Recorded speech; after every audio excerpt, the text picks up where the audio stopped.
खबर शामिल करेंगे कराची से, जिसके इलाके फेडरल बी एरिया में मुबैना पुलिस मुकाबला हुआ है। एक डाकू हलाक जबकि दूसरा जख्मी हालत में गिरफ्तार कर लिया गया है। मारे गए डाकू की शनाख्त नहीं हो सकी है। पुलिस के मुताबिक जख्मी मुलजिम की आसिम के नाम से शनाख्त हुई है। मुलजिमान रात गए लूट मार कर रहे थे।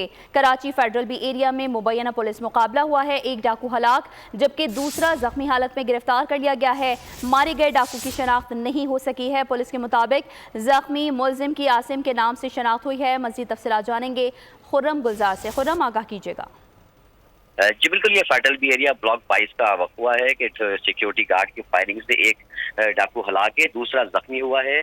हलाक डाकू की शनाख्त नहीं हो सकी, जबकि जख्मी होने वाले जो डाकू है उसको आसिम के नाम से शनाख्त किया गया। पुलिस का बताना है कि ये सिक्योरिटी गार्ड जो है वो गली में मामूल के मुताबिक गश्त कर रहा था। इंडस्ट्रियल एरिया की ये गली है जहाँ दो जो मुसल्लह डाकू थे, इन्होंने पहले शहरी से लूटमार करी, उसके बाद एक फैक्ट्री में दाखिल होने की कोशिश कर रहे थे। तो सिक्योरिटी गार्ड की जानिब से फायरिंग का तबादला हुआ है। जवाबी फायरिंग से सिक्योरिटी गार्ड की एक डाकू इसमें हलाक हुआ है, दूसरा जख्मी हुआ है। ठीक है खुर्रम, साथ ही रहेगा। सब्सक्राइब करें और बेल दबाएं ताकि कोई खबर रह न जाए।